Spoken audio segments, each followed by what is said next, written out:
Hello all, welcome to another class of investment management. നമ്മളിപ്പോൾ discuss ചെയ്തുകൊണ്ടിരിക്കുന്നത് ഇൻവെസ്റ്റ്മെന്റിനെ കുറിച്ചിട്ടാണ്. ആൻഡ് ഇന്ന് നമ്മൾ ഡിസ്കസ് ചെയ്യാൻ പോകുന്നത് ഫാക്ടേഴ്സ് ഇൻഫ്ലുവൻസിങ് ഇൻവെസ്റ്റ്മെന്റ് ഡിസിഷൻ ആണ്. And there are many factors which directly or indirectly influences investment decision of investors. Some factors directly influences and someone indirectly influences the investment decision. അതിൽ ഏറ്റവും basically നമ്മൾ focus ചെയ്യേണ്ട കാര്യം availability of funds to invest, profitability of the investment etcetera ആണ്. അപ്പോൾ നമുക്ക് നോക്കാം ഏതൊക്കെയാണ് ഇൻവെസ്റ്റ്മെന്റ് ഡിസിഷനെ ബേസിക് ആയിട്ട് എഫക്ട് ചെയ്യുന്ന ഫാക്ടേഴ്സ് എന്നുള്ളത്. First of all, return. ഏതൊരു ഇൻവെസ്റ്റ്മെന്റ് ഡിസിഷനെയും ഡിറ്റർമിൻ ചെയ്യുന്ന ഏറ്റവും പ്രധാനപ്പെട്ട ഒരു ഫാക്ടറാണ് എക്സ്പെക്റ്റഡ് റേറ്റ് ഓഫ് റിട്ടേൺ എന്ന് പറയുന്നത്.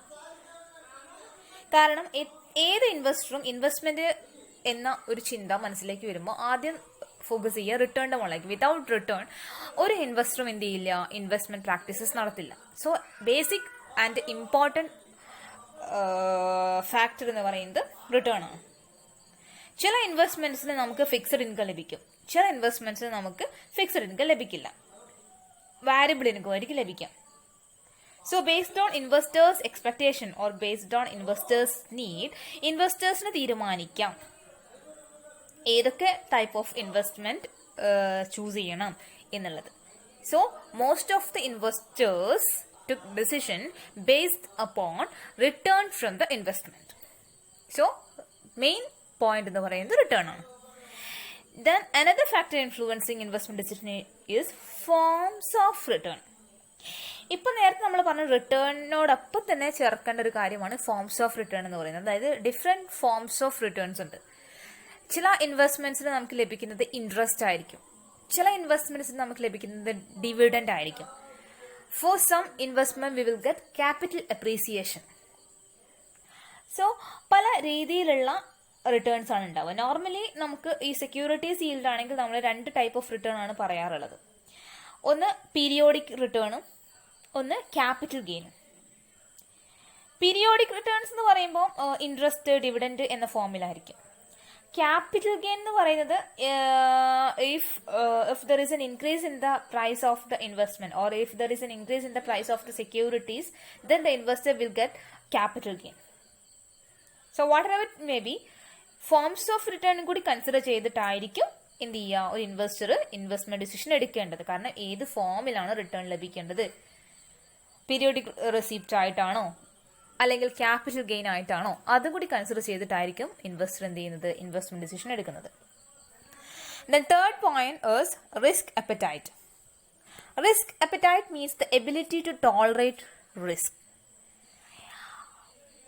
ഓരോ ഇൻവെസ്റ്റേഴ്സിനും ഡിഫറെന്റ് പെർസെപ്ഷൻ ആയിരിക്കും ടുവാർഡ്സ് റിസ്ക്.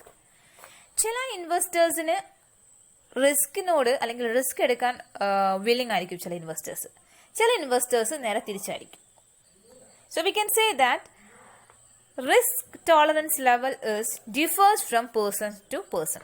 ഓരോ ഇൻവെസ്റ്റേഴ്സിനും ഡിഫറെന്റ് ആയിരിക്കും റിസ്ക് ടോളറൻസ് ലെവൽ എന്ന് പറയുന്നത്. അതിനെ ഡിപ്പെൻഡ് ചെയ്യുന്ന ചില ഫാക്ടേഴ്സ് ഉണ്ട്. അതായത് റിസ്ക് ടോളറൻസ് ലെവലിനെ ഡിപ്പെൻഡ് ചെയ്യുന്ന ചില ഫാക്ടേഴ്സ് ഉണ്ട്. Financial responsibilities, financial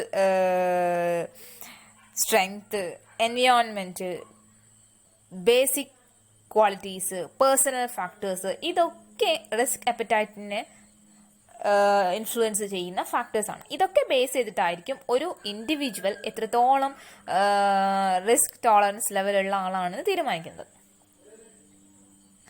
And that risk appetite also influences the investment decision. ഒരു ഇൻവെസ്റ്റർക്ക് ഗ്രേറ്റർ റിട്ടേൺ അദ്ദേഹം എക്സ്പെക്ട് ചെയ്യുന്നുണ്ടെങ്കിൽ he should be prepared to take higher risk. നമുക്ക് എല്ലാവർക്കും അറിയാം റിസ്ക്കും റിട്ടേണും തമ്മിലുള്ള relationship. If there is higher risk, then the investor will get higher return. That is the fact. So ഒരു ഇൻവെസ്റ്റർക്ക് കൂടുതൽ return ആണ് ആഗ്രഹിക്കുന്നതെങ്കിൽ definitely he should prepare to take higher risk. And ആ ഒരു ഹയർ റിസ്ക് എടുക്കുന്നതിലൂടെ അദ്ദേഹം കംപ്ലീറ്റ്ലി റിസ്ക് ഫേസ് ചെയ്യും അല്ലെങ്കിൽ റിസ്ക് ടോളറേറ്റ് ചെയ്യുന്നില്ല. എന്താ പറയുക, ഭയങ്കര കെയർഫുൾ പ്ലാനിങ്ങിലൂടെയും റിവിഷനിലൂടെയും മാർക്കറ്റ് സ്റ്റഡിയിലൂടെയൊക്കെ ഇൻവെസ്റ്ററിന് എന്ത് ചെയ്യാം, അവരുടെ റിസ്ക് റിഡ്യൂസ് ചെയ്യാം.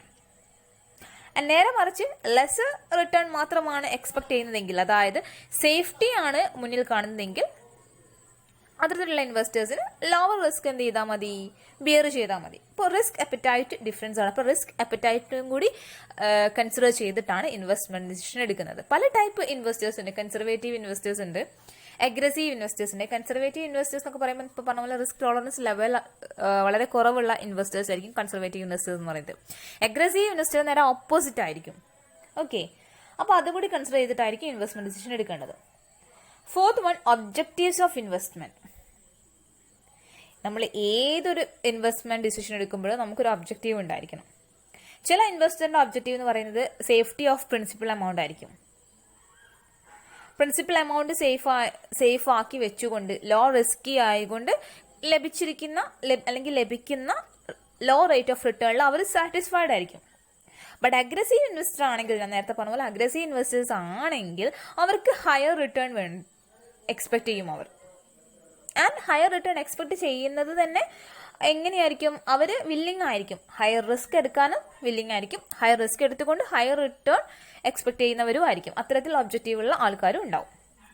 So note the point, objectives of the investment also influences the investment decision of investors. The next one, capital appreciation. ഒരു ഇൻവെസ്റ്ററുടെ ഗോൾ എന്ന് പറയുന്നത് ഗ്രോത്ത് അച്ചീവ് ചെയ്യുക എന്നതാണെങ്കിൽ തീർച്ചയായിട്ടും ആ ഇൻവെസ്റ്റർ എന്ത് ഫോക്കസ് ചെയ്യുന്ന പറയുന്നത്, ലോങ് ടേം ക്യാപിറ്റൽ അപ്രീസിയേഷൻ ആയിരിക്കും ഫോക്കസ് ചെയ്യുക. അതായിരിക്കും അദ്ദേഹത്തിന്റെ ഇൻവെസ്റ്റ്മെന്റ് ഡിസിഷനെ ഇൻഫ്ലുവൻസ് ചെയ്യുന്ന ഒരു ഫാക്ടർ എന്ന് പറയുന്നത്. അത്തരത്തിലുള്ള ഇൻവെസ്റ്റേഴ്സിന് ക്യാപിറ്റൽ ഗെയിനോടായിരിക്കും കൂടുതലും താല്പര്യം ഉണ്ടാവുക. സോ ക്യാപിറ്റൽ അപ്രീസിയേഷനും ഇൻവെസ്റ്റ്മെന്റ് ഡിസിഷന്റെ ഫാക്ടറാണ്. The next one, safety of funds. ഏതൊരു ഇൻവെസ്റ്റ്മെന്റ് നമ്മൾ ചെയ്യുമ്പോൾ നമ്മൾ കൺസിഡർ ചെയ്യേണ്ട ഒരു ഇമ്പോർട്ടൻറ്റ് ഫാക്ടർ തന്നെയാണ് സേഫ്റ്റി ഓഫ് ഫണ്ട്സ് എന്ന് പറയുന്നത്. നമ്മൾ ഇൻവെസ്റ്റ് ചെയ്യുന്ന ഫണ്ട് തീർച്ചയായിട്ടും സേഫ് ആൻഡ് സെക്യൂർ ആവണം. ആ ഒരു ഇൻവെസ്റ്റ്മെന്റിൽ നിന്നും റിട്ടേൺ ലഭിക്കുന്നതോ ലഭിക്കാത്തതോ എന്തായാലും വേണ്ടില്ല, ഇൻവെസ്റ്റ്മെന്റിൽ loss ഉണ്ടാവാതിരിക്കണം. So for that purpose, our fund must be safe and secure. Next one, liquidity. നമ്മൾ ഇൻവെസ്റ്റ്മെന്റ് നടത്തുമ്പോൾ നമ്മൾ മറ്റൊരു പ്രധാനപ്പെട്ട ഘടകമാണ് ലിക്വിഡിറ്റി ഓഫ് ഇൻവെസ്റ്റ്മെന്റ് എന്ന് പറയുന്നത്. അതായത് ചില സെക്യൂരിറ്റീസ് നമുക്ക് വളരെ ഈസിലി സോൾവ് ചെയ്യാം. അത്തരത്തിലുള്ള സെക്യൂരിറ്റീസിനാണ് ലിക്വിഡ് സെക്യൂരിറ്റീസ് അല്ലെങ്കിൽ ലിക്വിഡ് ഇൻവെസ്റ്റ്മെന്റ് എന്ന് പറയുന്നത്.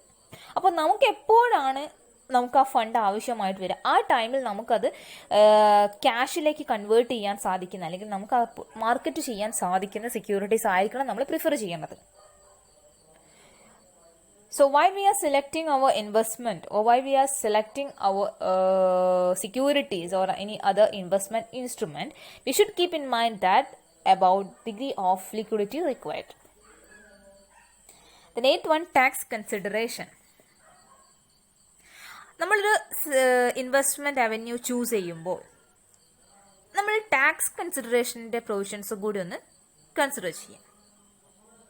Capital gain tax, wealth tax, other taxes, ഇങ്ങനത്തെ കാര്യങ്ങളൊക്കെ നമ്മൾ എന്ത് ചെയ്യാം, ഒന്ന് ഫോക്കസ് ചെയ്തതിന് ശേഷം ടാക്സ് ബേർഡൻ റെഡ്യൂസ് ചെയ്യുന്നുണ്ടെങ്കിൽ ടാക്സ് ബേർഡൻ മിനിമൈസ് ചെയ്യുന്ന രീതിയിലും നമുക്ക് അവൈലബിൾ ആകുന്ന എല്ലാ ടാക്സ് കൺസെഷനും അല്ലെങ്കിൽ ടാക്സ് എക്സംഷനും ലഭിക്കുന്ന രീതിയിൽ നമ്മൾ ഇൻവെസ്റ്റ്മെന്റ് നടത്തുകയാണെന്നുണ്ടെങ്കിൽ it will be more good. The next one, investment period. Period of ഇൻവെസ്റ്റ്മെന്റും വളരെ പ്രധാനപ്പെട്ട ഒരു ഫാക്ടറാണ്. If the time period of our investment is long, then the greater are the returns and vice versa. അങ്ങനെയാണ് സാധാരണഗതിയിൽ ഉണ്ടാവാറില്ല. Time horizon കൂടുമ്പോൾ greater return ഉണ്ടാകും എന്നുള്ളതാണ് നോർമൽ കണ്ടീഷൻ. അപ്പോൾ ഇൻവെസ്റ്റ്മെന്റ് പീരീഡും കൂടി കൺസിഡർ ചെയ്തിട്ടായിരിക്കണം നമ്മൾ ഇൻവെസ്റ്റ്മെന്റ് ഡിസിഷൻ എടുക്കേണ്ടത്. പീരീഡ് ഓഫ് ഇൻവെസ്റ്റ്മെന്റ് നമ്മൾ ആദ്യമേ കൺസിഡർ ചെയ്യണം. The next one, investable surplus. Investable സർപ്ലസിന് വളരെ പ്രധാനപ്പെട്ട ഒരു റോൾ തന്നെയാണ്. The money available for investment determines the selection of various asset classes and so do the risk and returns. നമുക്ക് ആ ഇൻവെസ്റ്റ്മെന്റ് നടത്തിയത് കൊണ്ട് നമുക്ക് എന്താണ് അതിൽ നിന്നും കിട്ടിയിരിക്കുന്ന സർപ്ലസ് എന്നുള്ളത് നമുക്ക് നമ്മൾ എന്ത് ചെയ്യണം? We should decide or we should determine about that. The next one, investment need. എന്തിനു വേണ്ടിയിട്ടാണ് നമ്മൾ ഇൻവെസ്റ്റ്മെന്റ് നടത്തിയത്? ആ ഇൻവെസ്റ്റ്മെന്റിന്റെ ടൈം പീരീഡ് കഴിയുന്ന ടൈമിൽ നമുക്ക് എത്രത്തോളം എമൗണ്ട് നമുക്ക് വേണം എന്നതിനെ ബേസ് ചെയ്തിട്ടും കൂടിയാണ് നമ്മൾ ഇൻവെസ്റ്റ്മെന്റ് നടത്തേണ്ടത്. സപ്പോസ് നമ്മളിപ്പോൾ ഒരു ഇൻവെസ്റ്റ്മെന്റ് നടത്താൻ പോവാണ്, ആൻഡ് ആ ഇൻവെസ്റ്റ്മെന്റ് നമ്മൾ ചെയ്യുന്നത് 10 lakh രൂപയാണ്. ആ 10 lakh രൂപ 5 years കഴിഞ്ഞിട്ട് നമുക്ക് ആവശ്യമാണെന്നുണ്ടെങ്കിൽ തീർച്ചയായിട്ടും നമ്മുടെ ഇൻവെസ്റ്റ്മെന്റ് അല്ലെങ്കിൽ നമ്മുടെ ഇൻവെസ്റ്റ് ചെയ്യാൻ ഉദ്ദേശിക്കുന്ന സെക്യൂരിറ്റിയുടെ മെച്യൂരിറ്റി എന്ന് പറയുന്നത് that must be equal or less than 5 years. So investment നീഡിനനുസരിച്ച് അല്ലെങ്കിൽ ഇൻവെസ്റ്റ്മെന്റ് നീഡ് നമ്മൾ ഫോക്കസ് ചെയ്യേണ്ട കാര്യം തന്നെയാണ്. എപ്പോഴാണ് നമുക്ക് ആ എമൗണ്ട് ഓഫ് മണി നമുക്ക് ആവശ്യമായിട്ടുള്ളത്, ആ ടൈമിൽ അല്ലെങ്കിൽ റിക്വയർഡ് ടൈമിൽ നമുക്ക് ആ റിക്വയർഡ് ഫിഗർ എത്തുന്ന രീതിയിലായിരിക്കണം നമ്മുടെ investment. The last one, past market trends. Sometimes history repeats itself. That means മാർക്കറ്റിൽ പണ്ട് ഉണ്ടായേക്കാവുന്ന കാര്യങ്ങൾ എന്ത് ചെയ്യാനുള്ള സാധ്യതകളുണ്ട്? റിപ്പീറ്റ് ചെയ്യാനുള്ള സാധ്യതകളുണ്ട്. ചില കമ്പനീസ് പണ്ട് ഒരുപാട് ഹൈക്കിലായിരിക്കാം, ഇപ്പോൾ ഒരു ചെറിയ ഡൗൺ വർക്ക് അല്ലെങ്കിൽ ഡൗൺ ആയിരിക്കാം, അങ്ങനത്തെ കണ്ടീഷൻ ഉണ്ടായിരിക്കും. ബട്ട് ആ ഒരു ഹിസ്റ്ററി, അതായത് ആ ഒരു കമ്പനിയുടെ പെർഫോമൻസ് ഹയർ ലെവലിലേക്ക് മൂവ് ചെയ്യാനുള്ള സാധ്യതകളും ഉണ്ട്. And sometimes markets learn from their mistakes also. അതായത് ചില സമയത്ത് മാർക്കറ്റ്സ് മിസ്റ്റേക്സിൽ നിന്നും ലേൺ ചെയ്യുകയും ചെയ്യും. അതായത് ഒരിക്കൽ ഒരു ഫ്ലോപ്പ് സംഭവിച്ചാൽ, ഇൻവെസ്റ്റ്മെന്റിന് ഫ്ലോപ്പ് സംഭവിച്ചാൽ പിന്നീട് ഇൻവെസ്റ്റേഴ്സ് ആ ഒരു കാറ്റഗറിയിലേക്ക് മൂവ് ചെയ്യില്ല. അങ്ങനെ പല രീതിയിൽ നമുക്ക് ട്രെൻഡ് അനാലിസിസ് നടത്താൻ സാധിക്കും. Market trend, past market trend analyse ചെയ്തുകൊണ്ട് നമുക്ക് എന്ത് ചെയ്യാൻ സാധിക്കും? ഡിസിഷൻസ് എടുക്കാൻ സാധിക്കും. So the investor should understand how various types of assets or various types of securities have performed in the past before planning decisions. Okay, അപ്പോൾ ഇത്രയുമാണ് investment ഡിസിഷനെ influence ചെയ്യുന്ന ഫാക്ടേഴ്സ്. ഇനി നമുക്ക് ഡിസ്കസ് ചെയ്യാനുള്ളത് ഇൻവെസ്റ്റ്മെന്റ് പ്രോസസ്സാണ്. ഏതൊരു ഇൻവെസ്റ്ററും ഇൻവെസ്റ്റ്മെന്റ് നടത്തുമ്പോൾ ശ്രദ്ധിക്കേണ്ട കാര്യം എന്ന് പറയുന്നത് സിംഗിൾ ഇൻവെസ്റ്റ്മെന്റിൽ ഫോക്കസ് ചെയ്യാതിരിക്കുക. ഒരു ഇൻവെസ്റ്റർ സിംഗിൾ ഇൻവെസ്റ്റ്മെന്റിൽ മാത്രമാണ് ഫോക്കസ് ചെയ്യുന്നതെങ്കിൽ തീർച്ചയായിട്ടും ആ ഇൻവെസ്റ്റർക്ക് ഒരു ലോസ് ഉണ്ടായിട്ടുണ്ടെങ്കിൽ he cannot tolerate such loss. Because suppose ഒരു ഇൻഡിവിജ്വലിന്റെ കയ്യിൽ 10 lakh രൂപയുണ്ട്. അദ്ദേഹം ആ 10 lakh രൂപ ഒരേ ഒരു സെക്യൂരിറ്റിയിൽ മാത്രം ഇൻവെസ്റ്റ് ചെയ്തിട്ടുണ്ടെങ്കിൽ ആ ഒരു സെക്യൂരിറ്റി ലോസിലേക്കാണ് പോകുന്നതെങ്കിൽ അദ്ദേഹത്തിന് 10 lakh രൂപ അവിടെ ലോസ് ആവാനുള്ള സാധ്യതയുണ്ട്. But at the same time ആ 10 lakh rupees അദ്ദേഹം സ്പ്ലിറ്റ് ചെയ്തിട്ടുണ്ടെങ്കിൽ ആ സ്പ്ലിറ്റ് ചെയ്ത ഫണ്ട്സ് 4 അസറ്റ് ക്ലാസ്സസിൽ അദ്ദേഹം ഇൻവെസ്റ്റ് ചെയ്താൽ അതിൽ ഏതെങ്കിലും ഒന്ന് ഫ്ലോപ്പ് ആയിട്ടുണ്ടെങ്കിലും അല്ലെങ്കിൽ ഒന്ന് ലോസ് ആയിട്ടുണ്ടെങ്കിലും ബാക്കിയുള്ള അസറ്റ് ക്ലാസ്സസിൽ നിന്നും അദ്ദേഹത്തിന് എന്ത് ചെയ്യാം? പ്രോഫിറ്റ് കിട്ടും. അത്തരത്തിൽ ഇൻവെസ്റ്റ്മെന്റ് നടത്തുന്നതിനെയാണ് പോർട്ട്ഫോളിയോ ഇൻവെസ്റ്റ്മെന്റ് എന്ന് പറയുന്നത്. Portfolio simply means collection of securities. Portfolio എന്താണ്? കളക്ഷൻ ഓഫ് സെക്യൂരിറ്റീസ് ആണ്. So creating A portfolio or investing in portfolio means allocation of funds into different asset classes. So investment decision process gives the steps in creating a portfolio. അപ്പോൾ investment പ്രോസസ്സിലൂടെ നമ്മൾ discuss ചെയ്യാൻ പോകുന്നത് ഒരു investor ഒരു portfolio create ചെയ്യുന്നതിലേക്കാണ്. അപ്പോൾ ഈ ഒരു step നമ്മൾ ഡിസ്കസ് ചെയ്ത് കഴിയുമ്പോഴത്തേക്കും നമുക്കൊരു ഐഡിയ കിട്ടും ഒരു ഇൻവെസ്റ്റർ എങ്ങനെ അവരുടേതായിട്ടുള്ള പോർട്ട്ഫോളിയോ ക്രിയേറ്റ് ചെയ്യാമെന്നും ആ പോർട്ട്ഫോളിയോ എങ്ങനെ നമുക്ക് മാനേജ് ചെയ്യാൻ സാധിക്കുമെന്നുള്ളത്. സോ ഫസ്റ്റ് ഓഫ് ഓൾ ഏതൊരു ഇൻവെസ്റ്ററും അദ്ദേഹത്തിന്റെ ഇൻവെസ്റ്റ്മെന്റ് ഡിസിഷനെ കുറിച്ചിട്ടുള്ള ഒബ്ജക്റ്റീവ് ആയിരിക്കും ഫിക്സ് ചെയ്യുന്നത്. അതിനുശേഷം when to invest, how much to invest എന്നുള്ള ഡിസിഷൻസ് ഒക്കെ ആരെടുക്കേണ്ടതായിട്ടുണ്ട്? ഇൻവെസ്റ്റർ എടുക്കേണ്ടതായിട്ടുണ്ട്. സോ നമുക്ക് ഇൻവെസ്റ്റ്മെന്റ് പ്രോസസ്സിൽ 5 സ്റ്റെപ്സിലൂടെയാണ് നമ്മൾ കടന്നു പോകുന്നത്. First of all defining investment objective. ഏതൊരു ഇൻവെസ്റ്റ്മെന്റ് പ്രോസസ്സിന്റെയും സ്റ്റാർട്ടിംഗ് പോയിന്റ് എന്ന് പറയുന്നത് ഡിഫൈനിങ് ഇൻവെസ്റ്റ്മെന്റ് ആണ്, ഒബ്ജക്റ്റീവ് ആയിരിക്കും അല്ലേ? So, defining investment objective involves specification of investment objective, investment constraints, fund available for investment, identification of potential investment asset classes. അപ്പോൾ ഇത്രയും കാര്യങ്ങൾ ഇൻവെസ്റ്റ്മെന്റ് ഒബ്ജക്റ്റീവ് ഡിഫൈൻ ചെയ്യുന്നതിൽ ഉൾക്കൊള്ളുന്നുണ്ട്. എന്താണ് ഇൻവെസ്റ്റ്മെന്റ് ഒബ്ജക്റ്റീവ്, എന്തിനു വേണ്ടിയിട്ടാണ് ഇൻവെസ്റ്റ് ചെയ്യുന്നത് എന്ന് സ്പെസിഫൈ ചെയ്യണം. അതേപോലെ തന്നെ ആ ഒരു ഇൻവെസ്റ്റർ ഇൻവെസ്റ്റ് ചെയ്യുമ്പോൾ അദ്ദേഹത്തിന് ഫേസ് ചെയ്യേണ്ടി വരുന്ന കൺസ്ട്രെയിൻസ് എന്തൊക്കെയാണെന്നുള്ളതും, എത്രത്തോളം ഫണ്ട്സ് അവൈലബിൾ ആണെന്നുള്ളതും, പൊട്ടൻഷ്യൽ ഇൻവെസ്റ്റ്മെന്റ് ക്ലാസ്സസ് ഏതൊക്കെയാണെന്ന് ഐഡന്റിഫൈ ചെയ്തതും ഒക്കെ ഈ ഒരു സ്റ്റേജിലാണ് നമ്മൾ എന്ത് ചെയ്യുന്നത്, മനസ്സിലാക്കുന്നത്. ആൻഡ് ഏതൊരു ഇൻവെസ്റ്ററുടെയും ഒബ്ജക്റ്റീവ് എന്ന് പറയുന്നത് അദ്ദേഹം നടത്താൻ അല്ലെങ്കിൽ അദ്ദേഹം ഇൻവെസ്റ്റ് ചെയ്യാൻ ഉദ്ദേശിക്കുന്ന ഫണ്ടിൽ നിന്നും എത്രത്തോളം റിട്ടേൺ ലഭിക്കുമെന്നും എത്രത്തോളം റിസ്ക് അദ്ദേഹം ടോളറേറ്റ് ചെയ്യും എന്നതിനെ ബേസ് ചെയ്തിട്ടായിരിക്കും. And obviously the typical objective of all investors include income, capital appreciation and safety of principal amount. And ആ കറന്റ് ഇൻകം അല്ലെങ്കിൽ ആ ഒരു ഇൻവെസ്റ്റ്മെന്റിൽ നിന്ന് എത്രത്തോളം ഇൻകം ഏൺ ചെയ്യുന്നു, എത്രത്തോളം ക്യാപിറ്റൽ അപ്രിസിയേഷൻ ഉണ്ടാവുമെന്നും സേഫ്റ്റി ഓഫ് പ്രിൻസിപ്പിൾ എത്രത്തോളം ഉണ്ടാവും എന്നതുപോലെ തന്നെ ഇമ്പോർട്ടൻ്റ് ആണ് കൺസ്ട്രെയിൻസും. ആ ഒരു ഇൻവെസ്റ്റ്മെന്റ് നടത്തുമ്പോൾ എന്തൊക്കെ കൺസ്ട്രെയിൻസ് ഉണ്ടാവും, എന്തൊക്കെ പ്രോബ്ലംസ് ഉണ്ടാവും. Problems arising due to liquidity or tax problems or any other problems arise under special circumstances etc. അതും കൺസിഡർ ചെയ്യണം. ലിക്വിഡിറ്റി ഇഷ്യൂസ് ഉണ്ടാകുമോ, ടാക്സ് ഇഷ്യൂസ് ഉണ്ടാകുമോ, മറ്റെന്തെങ്കിലും എക്കണോമിക് ഇഷ്യൂസ് ഇൻവെസ്റ്റ്മെന്റിനെ ബാധിക്കുമോ, അങ്ങനത്തെ കാര്യങ്ങളൊക്കെ കൺസിഡർ ചെയ്യണം. ഇതൊക്കെ ബേസ് ചെയ്തിട്ടായിരിക്കണം ഒരു ഇൻവെസ്റ്റർ അവരുടെ ഇൻവെസ്റ്റ്മെന്റ് ഒബ്ജക്റ്റീവ് ഡിഫൈൻ ചെയ്യേണ്ടത്. And after defining objective, next one is analysing securities. വളരെ പ്രധാനപ്പെട്ട ഒരു സ്റ്റെപ്പാണ് സെക്യൂരിറ്റി അനലൈസ് ചെയ്യുക എന്നുള്ളത്.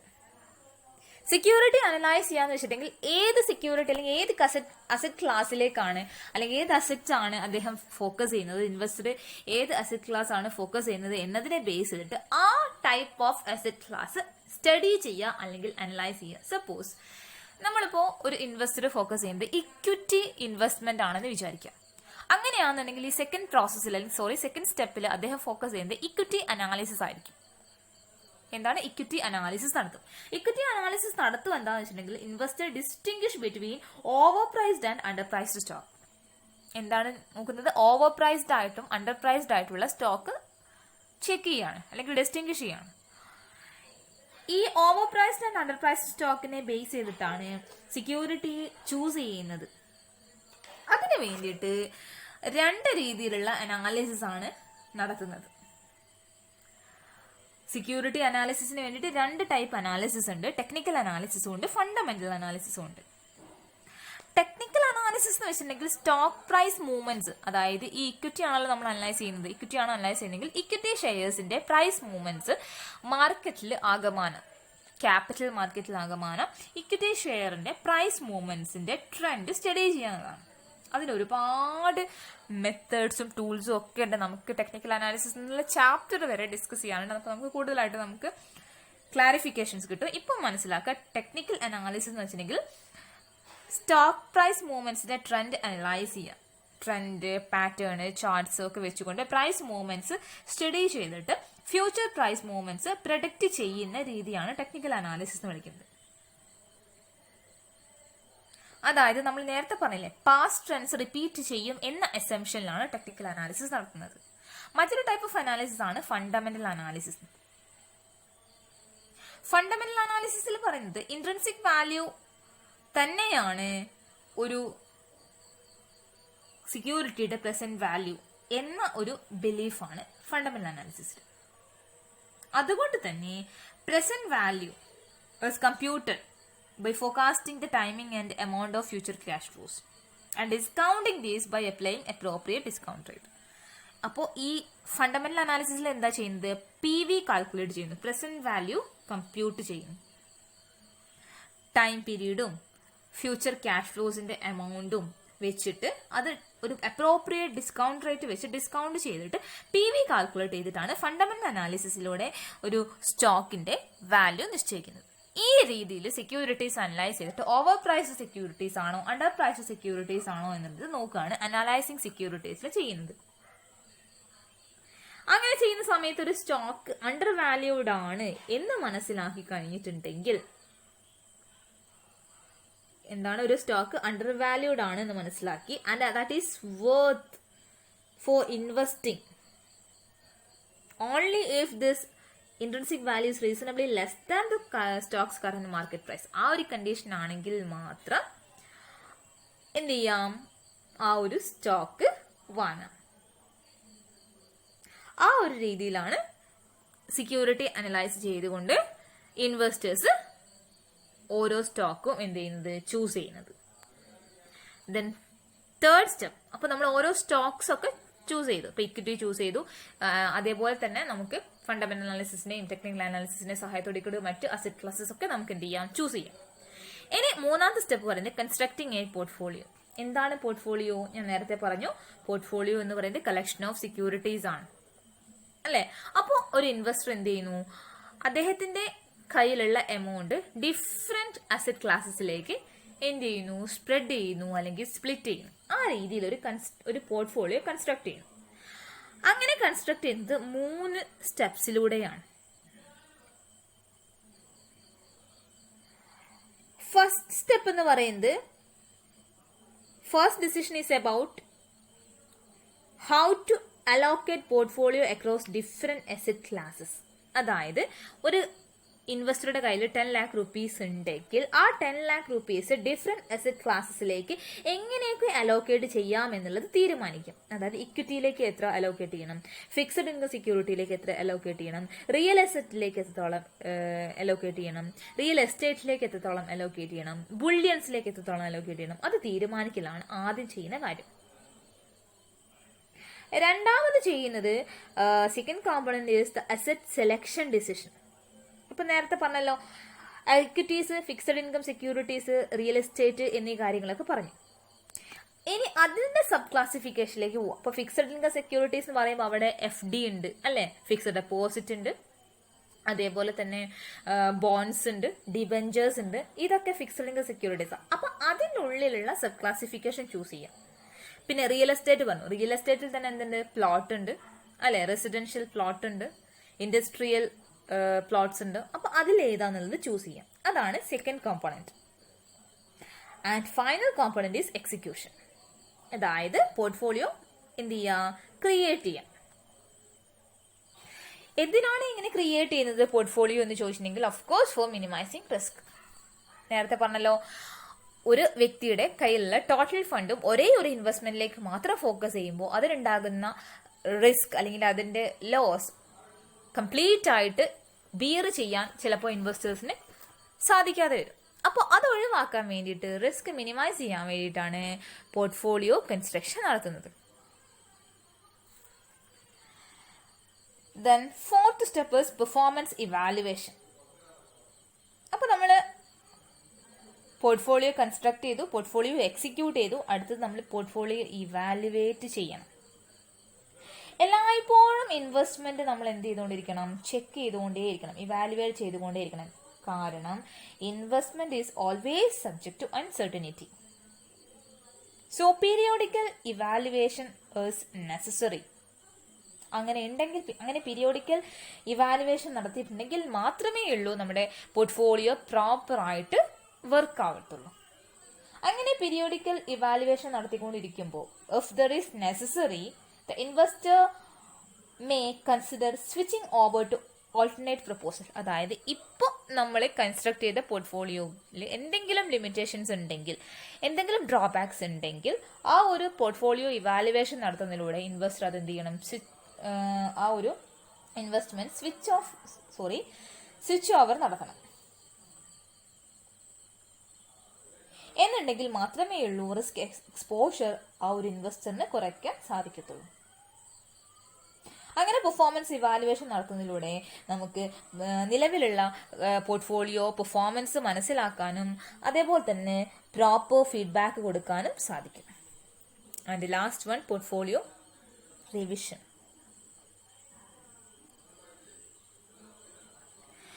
ഒരു പോർട്ട്ഫോളിയോ ബിൽഡ് ചെയ്യുന്ന പോലെ തന്നെയാണ് ഇൻവെസ്റ്റർ തീരുമാനിക്കണം എപ്പോൾ എങ്ങനെ ഒരു പോർട്ട്ഫോളിയോ റിവൈസ് ചെയ്യണം എന്നുള്ളത്. പോർട്ട്ഫോളിയോ റിവൈസ് ചെയ്യാന്ന് വെച്ചിട്ടുണ്ടെങ്കിൽ ഇപ്പൊ നമ്മൾ പറഞ്ഞ എല്ലാ സ്റ്റെപ്സിന്റെയും റിപ്പീറ്റേഷനാണ്.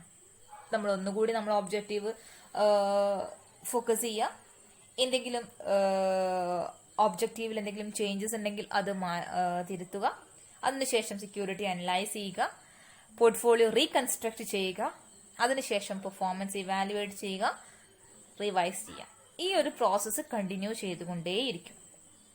സോ ഇത്രയുമാണ് ഇൻവെസ്റ്റ്മെന്റ് പ്രോസസ്സിൽ ഡിസ്കസ് ചെയ്യാനുള്ളത്. ഇനി നമുക്ക് രണ്ട് കൺസെപ്റ്റ് ഡിസ്കസ് ചെയ്യാനുണ്ട്. Investment and speculation. ഏതൊരു ഇൻവെസ്റ്ററുടെ present value or present conception sacrifice ചെയ്യാണ് for getting future return. And എല്ലാ ഇൻവെസ്റ്റ്മെന്റിലും little bit of speculation involve ആണ്. എന്താണ് സ്പെക്കുലേഷൻ? ഊഹം. ഈ ഇൻവെസ്റ്റേഴ്സ് അവരുടെ പ്രസന്റ് കൺസെപ്ഷൻ സാക്രിഫൈ ചെയ്യുന്നത് എന്ത് അസംഷനോട് കൂടിയിട്ടായിരിക്കും? ഫ്യൂച്ചറിൽ ഗെയിൻ ലഭിക്കും അല്ലെങ്കിൽ റിട്ടേൺ ലഭിക്കും എന്ന അസംഷനോട് കൂടിയിട്ടാണ്. That's why we can say that an element of speculation involved in all investment decision. പക്ഷേ it does not mean that all investment are speculative in nature. എല്ലാം സ്പെക്കുലേറ്റീവ് ആണെന്ന് പറയാൻ സാധിക്കില്ല. Speculation and investment is different on the basis of numerous factors. Genuine investment സാധാരണഗതിയിൽ നടത്തുന്നത് carefully thought out ഡിസിഷൻസിലൂടെ ആയിരിക്കും. But at the same time speculative investment ഒരിക്കലും careful തോട്ടിന്റെ ബേസിസിലല്ല നടത്തുന്നത്. Speculation എപ്പോഴും നടത്തുന്നത് based on tips and rumours ആണ്. മാർക്കറ്റിൽ ഉണ്ടാവുന്ന റൂമേഴ്സിനെ ബേസ് ചെയ്തിട്ടാണ് കൂടുതലും സ്പെക്കുലേഷൻ നടത്തുക. ആൻഡ് സ്പെക്കുലേഷൻ എന്ന് വെച്ചിട്ടുണ്ടെങ്കിൽ എന്താണ്? Simply buying and selling of assets or securities with an expectation of getting profit from the price fluctuations. അപ്പൊ പ്രൈസ് ഫ്ലക്ച്വേഷൻ ഉണ്ടാകും, അല്ലെങ്കിൽ ഫ്യൂച്ചറിൽ പ്രൈസ് ഫ്ലക്ച്വേഷൻ ഉണ്ടാകാം എന്ന റൂമേഴ്സിന്റെ ബേസ് ചെയ്തിട്ടായിരിക്കും സ്പെക്യുലേറ്റേഴ്സ് ഒരു പെർട്ടിക്കുലർ സെക്യൂരിറ്റിയോ അല്ലെങ്കിൽ ഇൻവെസ്റ്റ്മെന്റോ വാങ്ങുകയോ വിൽക്കുകയോ ചെയ്യുന്നത്. That's why we can say that speculation is based on rumors or tips. And ഈ സ്പെക്കുലേഷൻ എന്ന് പറയുന്ന ഒരു ആക്ടിവിറ്റി ഹൈലി റിസ്കി ആണ്. കൃത്യമായ ഫാക്ട്സിന്റെയോ കൃത്യമായ ഇൻഫർമേഷന്റെയോ ബേസിസിൽ അല്ലാതെയാണ് ഈ ഒരു ഇൻവെസ്റ്റ്മെന്റ് ഡിസിഷൻ സ്പെക്കുലേറ്റേഴ്സ് എടുക്കുക. ആ പ്രൈസ് ചേഞ്ച് അല്ലെങ്കിൽ പ്രൈസ് ഫ്ലക്ച്വേഷൻ മുതലെടുത്തിട്ടാണ് ഇവിടെ സ്പെക്കുലേറ്റേഴ്സ് എന്ത് ചെയ്യുന്നത്? റിട്ടേൺ ഏൺ ചെയ്യാൻ വേണ്ടി ശ്രമിക്കുന്നത്. പ്രോപ്പർ ആയിട്ടുള്ള അനാലിസിസ്, സെക്യൂരിറ്റീസ് അനാലിസിസ് നടത്തുന്നില്ല, പ്രോപ്പർ ആയിട്ടുള്ള ഇൻഫർമേഷൻസ് കളക്ട് ചെയ്യുന്നില്ല, അങ്ങനെയൊന്നും ചെയ്യാതെയാണ് സ്പെക്കുലേറ്റേഴ്സ് എന്ത് ചെയ്യുന്നത്? Only on the basis of price fluctuation അല്ലെങ്കിൽ പ്രൈസ് ഫ്ലക്ച്വേറ്റ് ചെയ്യും എന്നുള്ള അസംഷന്റെ ബേസിസിലാണ് ഇവിടെ സ്പെക്കുലേറ്റർ ഇൻവെസ്റ്റ്മെന്റ് നടത്തുന്നത്. So we can say that investment involves moderate risk, but at the same time speculation involves higher risk. And സാധാരണഗതിയിൽ ഇൻവെസ്റ്റ്മെന്റ് നടത്തുന്നത് ഒരു ലോങ് പീരീഡിലേക്കാണ്. 1 year to few years ഉണ്ടാവാറുണ്ട്. ബട്ട് സ്പെക്കുലേഷൻ ചില ദിവസങ്ങളിലേക്ക് മാത്രം, കൂടി പോയിട്ടുണ്ടെങ്കിൽ 1-2 മാസം, അതിൽ കൂടുതൽ സ്പെക്കുലേറ്റീവ് ആക്ടിവിറ്റീസ് നടത്താറില്ല, അല്ലെങ്കിൽ സ്പെക്കുലേറ്റേഴ്സ് അതിൽ കൂടുതൽ ഇൻവെസ്റ്റ്മെന്റ് ഹോൾഡ് ചെയ്യാറില്ല. ആൻഡ് സ്പെക്കുലേഷന്റെ മെയിൻ മോട്ടീവ് എന്ന് പറയുന്നത് പ്രോഫിറ്റ് ഏൺ ചെയ്യുക എന്നുള്ളത് മാത്രമാണ്.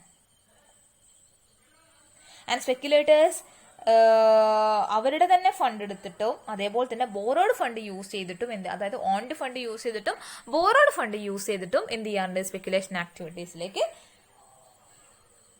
എൻ്റർ ചെയ്യാറുണ്ട്. സിംപ്ലി പറയുവാന്നുണ്ടെങ്കിൽ മാർക്കറ്റിൽ ഉണ്ടാകുന്ന പ്രൈസ് ചേഞ്ച് യൂട്ടിലൈസ് ചെയ്തുകൊണ്ട് അല്ലെങ്കിൽ പ്രൈസ് ഫ്ലക്ച്വേഷൻസ് യൂട്ടിലൈസ് ചെയ്തുകൊണ്ട് ആ മിസ് പ്രൈസ് അല്ലെങ്കിൽ ആ ഒരു പ്രൈസ് വേരിയേഷൻ യൂട്ടിലൈസ് ചെയ്തുകൊണ്ട് പ്രോഫിറ്റ് ഉണ്ടാക്കുന്ന ആക്ടിവിറ്റിയെയാണ് സ്പെക്കുലേഷൻ എന്ന് പറയുന്നത്. Another point is gambling, investment and gambling. Gambling എന്ന് പറയുന്നത് സിംപ്ലി പ്ലേയിങ് ഗെയിം അല്ലെങ്കിൽ ചാൻസ് എടുത്തുകൊണ്ട് വെരി ഷോർട്ട് ടേം ഇൻവെസ്റ്റ്മെന്റ് നടത്തുന്നതിനെയാണ് ഗാംബ്ലിംഗ് എന്ന് പറയുന്നത്. And it is a combination of pleasure and pain also. അതായത് ഈ horse race, card games, lotteries തുടങ്ങിയ കാര്യങ്ങളൊക്കെ അത്തരത്തിലുള്ള ആക്ടിവിറ്റീസിൽ എൻഗേജ് ചെയ്തുകൊണ്ട് ഇൻകം ഏൺ ചെയ്യുമ്പോൾ അതിനെയാണ് നമ്മൾ ഗാംബ്ലിംഗ് എന്ന് വിളിക്കുന്നത്. ഗാംബ്ലിംഗും ഈ പറഞ്ഞ പോലെ വെരി ഷോർട്ട് പീരീഡിലേക്കുള്ള ഒരു ഇൻവെസ്റ്റ്മെന്റ് ആണ്. ആൻഡ് വെരി ഷോർട്ട് പീരീഡിനുള്ളിൽ റിട്ടേൺ ലഭിക്കുകയും അതേപോലെ തന്നെ എൻജോയ്മെന്റ് ലഭിക്കുകയും ചെയ്യുക എന്നുള്ളതാണ് ഗാംബ്ലിംഗിന്റെ aim. And it involves certain portion of risk also. And സ്പെക്കുലേഷനിൽ പറഞ്ഞതുപോലെ തന്നെ പ്രോപ്പർ ആയിട്ട് റിസ്ക് ആൻഡ് റിട്ടേൺ അനാലിസിസ് ഒന്നും നടത്താതെ തന്നെയാണ് ഗാംബ്ലിംഗിൽ ഏർപ്പെടുക. നേരത്തെ പറഞ്ഞ ചില മെന്റൽ പ്ലഷറിന് വേണ്ടിയിട്ടും അല്ലെങ്കിൽ എൻജോയ്മെന്റിന് വേണ്ടിയിട്ടൊക്കെയാണ് നോർമലി ഗാംബ്ലിംഗ് നടത്താറ്. But some people focused on gambling for getting higher return also. ഈ ഹോഴ്സ് റേസ് ഒക്കെ എൻ്റർ ചെയ്യുന്നതിലൂടെ ഹയർ റിട്ടേൺ ലഭിക്കുക എന്നുള്ള ഒരു എയിമും കൂടി അവിടെ ഗാംബ്ലിങ്ങിനുണ്ട്. അപ്പൊ ഇത്രയുമാണ് ഇന്ന് നമുക്ക് ഡിസ്കസ് ചെയ്യാനുള്ളത്. നിങ്ങൾക്ക് ക്ലിയർ ആയി എന്ന് വിശ്വസിക്കുന്നു. Thank you.